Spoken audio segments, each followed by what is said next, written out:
What's up, everyone? Welcome to the first informative lift journal entry.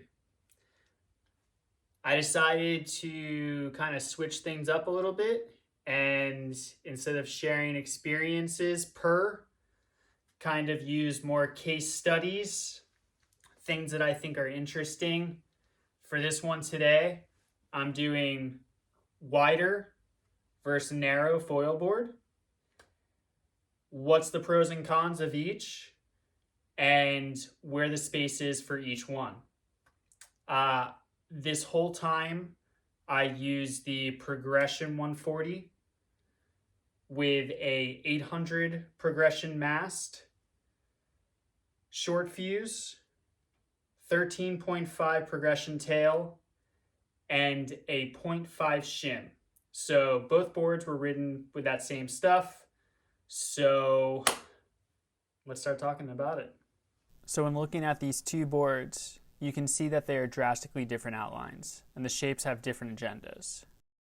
When most people research foil boards, especially if they're coming from a surf background, they look at either volume or height, which makes sense because volume dictates float and ability to paddle, and height is more of a comfort level from past surf shapes. But these two boards are only 1 inch difference in height and 1 liter different in volume. Because of that, I decided to take some measurements to see where volume is distributed from board to board. These measurements are taken the same way I would take measurements off a surfboard. Nose and tail width are taken from 1 foot up and 1 foot down from the top and bottom, and I also placed blue tape to show where. Nose rocker and tail rocker are measured vertically from the ground to the bottom edge. Wide point was taken from overall length, then divided by 2 to find the center. Then either go up or down. I also used blue tape for that as well. Planing wide point is the lowest flat surface on the foil board responsible for takeoff and touchdown performance. This is measured at the wide point of the overall width. Mast placement is taken from the back of the base of the mast to the tail. And don't worry, I'll leave all these dimensions in show notes as well. Although the foil board is only in the water when paddling or touchdowns, the bottom contour and outline of the design influences behavior also when on foil. It's obvious that the portal is a narrower width, but thicker to get to that 30-liter volume. But what does a narrow outline do when paddling and on foil compared to a wider, thinner design? For me personally, I like the portal more when paddling. It goes through the water more efficiently, and I feel higher out of the water. With that said, it's when I paddle for a wave that sometimes I have issues. One issue is at times when I go to pop up, my nose just digs into the water and I blow a wave. A wider nose and outline will not dig as much and give you time to plane faster. Speaking of planing, let's talk about bottom contour on the foil board. So when you take less area from the bottom planing area and combine it with a narrow area to pop up, it gets a little tippy. What I mean is there's a moment between when you're paddling and when you're on foil where the planing area is the only thing still in the water. If you're leaning a little to the left, your foil is already set in that direction, which can cause you to get up off balance and potentially blow a chip in.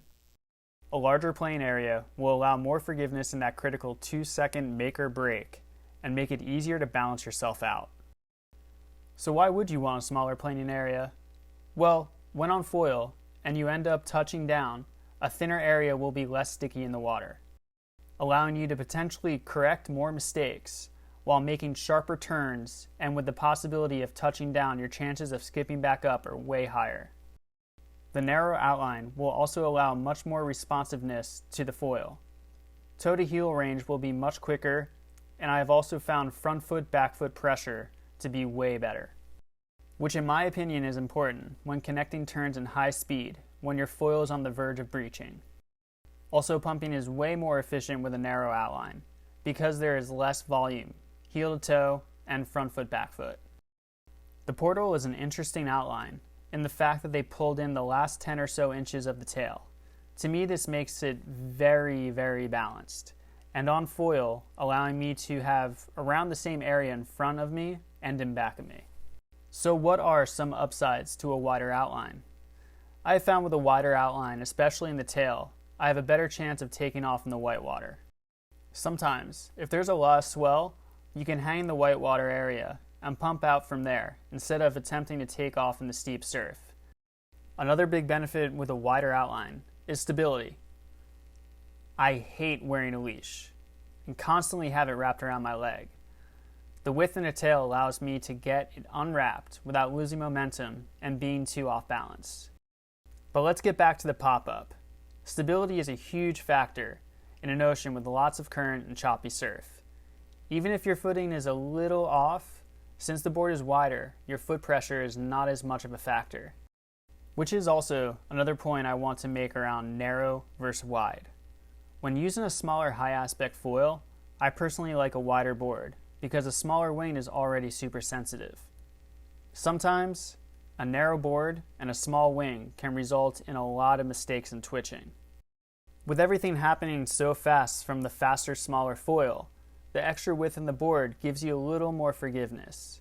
To the exact opposite, when I'm riding a larger foil, I prefer a narrower board. In my opinion, a narrower board is an even better way to loosen up a feel, even more than using a smaller tail.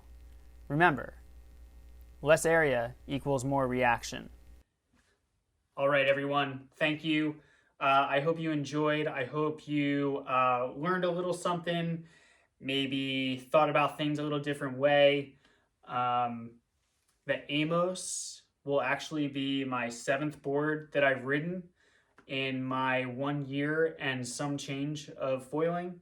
So I've ridden a lot of different stuff, and every board I found pros, every board I found cons, and I just thought that this was a really cool space that hasn't really been investigated. And yeah, I hope it helps.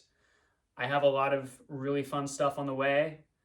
The sweatshirt is, yes, giving you a clue to what is coming up in the near future. And if you liked this video, please hit the like button, subscribe, and please tell me what you think as far as wide board, narrow board, thick, thin, long, short, all that stuff.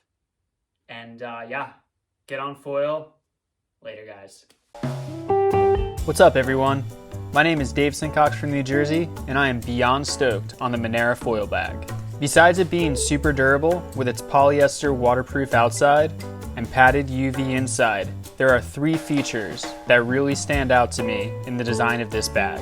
The first is the overall width of the outline that allows me to not only fit my board, but also my whole setup broken down, making it super easy to bring it from the garage to the beach. The second feature is the outside access Velcro pocket, which I really dig because I like the idea of some padding between my board and my foil tools. They also designed it big enough to carry my phone, keys, GoPro, a few extra tails, shims, and tools to swap out gear on the beach. The third feature is the mass slot and Velcro closure at the tail. This allows me to easily remove the setup foil from the bag without the use of zippers on each side. Remember, when that tide is dropping, every second counts. Although known for their wetsuits, Monera's foil-specific accessories are what I love about the brand, designing with function and fashion, which keeps me organized on and off the beach.